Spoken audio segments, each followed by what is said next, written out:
Good morning, ladies and gentlemen. Welcome to the Rangers Respite. I'm Philip, and today is Saturday.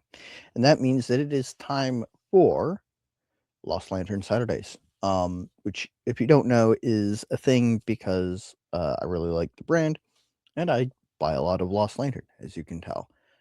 I am not sponsored, despite what Patrick thinks.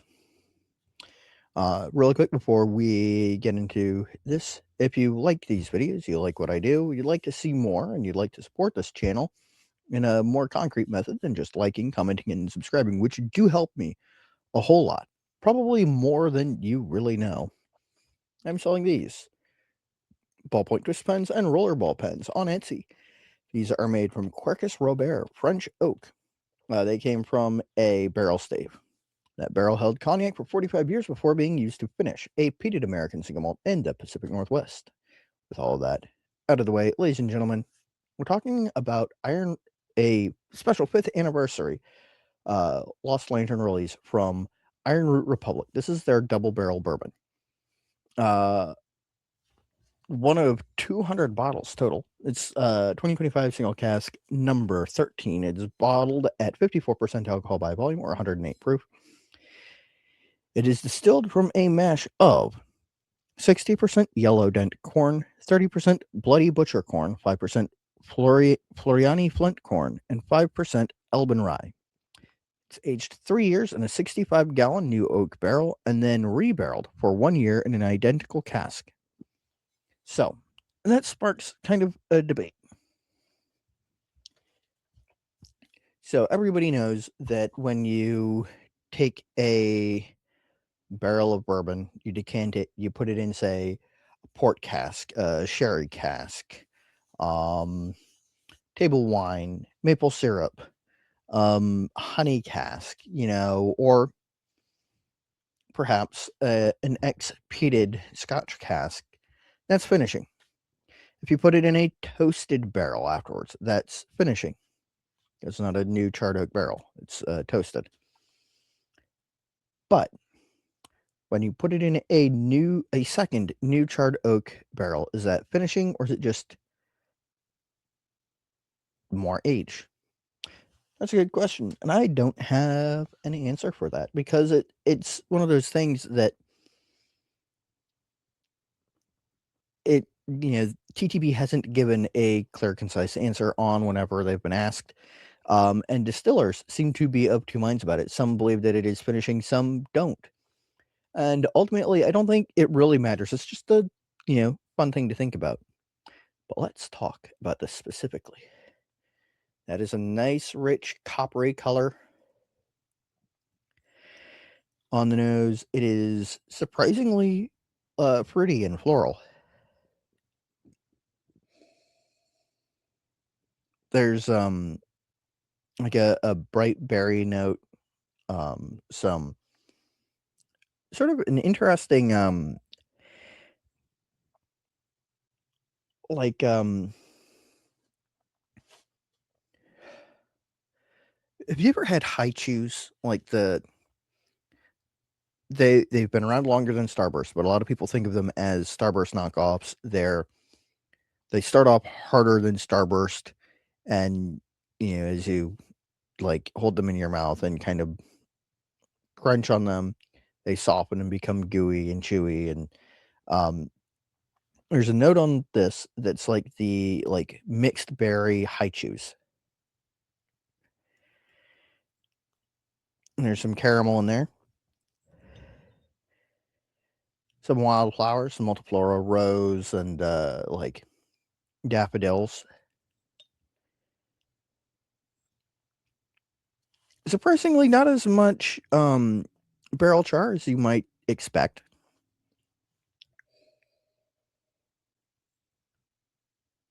And a kind of almost cola-y note, which may just be because I'm still thinking about yesterday's video.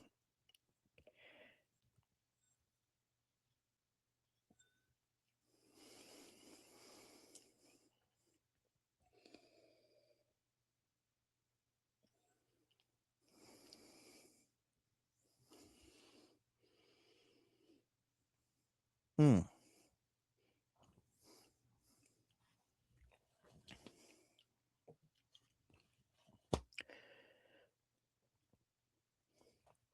imagine a raspberry tart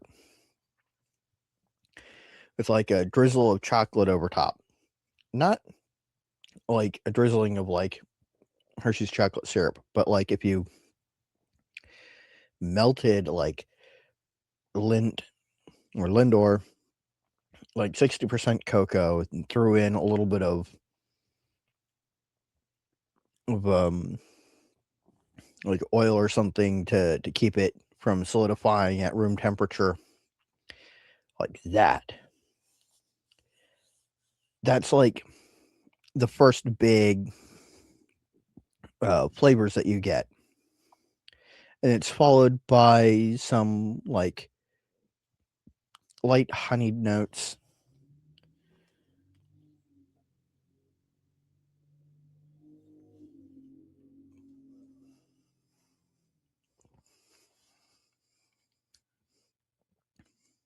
This is going to sound weird, but it's not a negative note. if you've ever been around like an old truck, and by old truck I'm not talking like, oh yeah, 80s, I'm talking like 50s or 60s, and you've opened up the hood while it's running and there's this smell that's like all the old grease and the heat off the block and a little bit of gas fume and some like solvent stuff, all that in there. It makes me think of that a little bit. Coming back to the nose, the nose has that floral note that doesn't really show up on the palate very well or very much, but it's an interesting note, and I really do appreciate it, especially since it gives this a little bit more nuance and substance than a lot of bourbons that are just sort of oak, maybe a little bit of corn, secondary flavoring grain.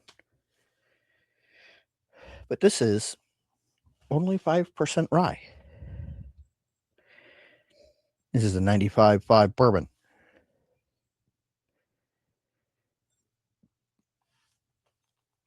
But it's an interesting bill of grains. I I'd really, I think it'd be interesting to take um all other things equal, probably small batches, single, as close to a single barrel fill as possible of like yellow dent, flint, bloody butcher, all the different corns, 100% or maybe 95% that, 5% barley to get that, fermentation rolling. Um, I think it'd be really interesting just to see how they differ. Make sure that you move them like together around in the rick house, and you will obviously get differences because you will never get like identical aging. Um, no matter how hard you try, but it'd be an interesting thing to see, and I'm sure somebody's working on that.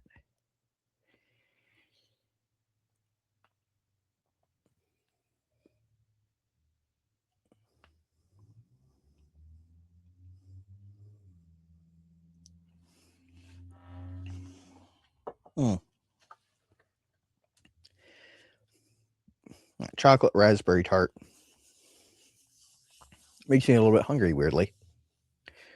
The finish is interesting. The finish is where the oak actually really comes through and pops,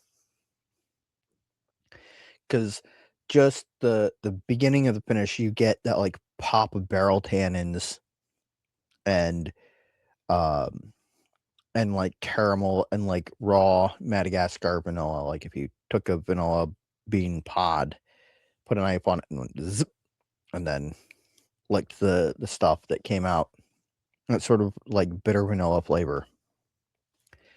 And it slowly mellows to like a little bit of caramel and a little bit of that floral note. That's where it comes in. But it's primarily, that's where all the oak from that double barrel process really pops, is on the finish. And it's interesting.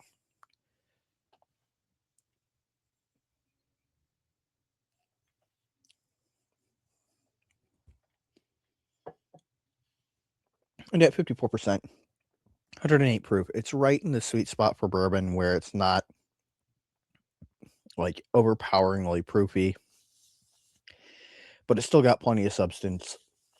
Really good execution, I think. That brings me to the 3 questions I always ask and answer. The first one being, do I enjoy it? Yeah.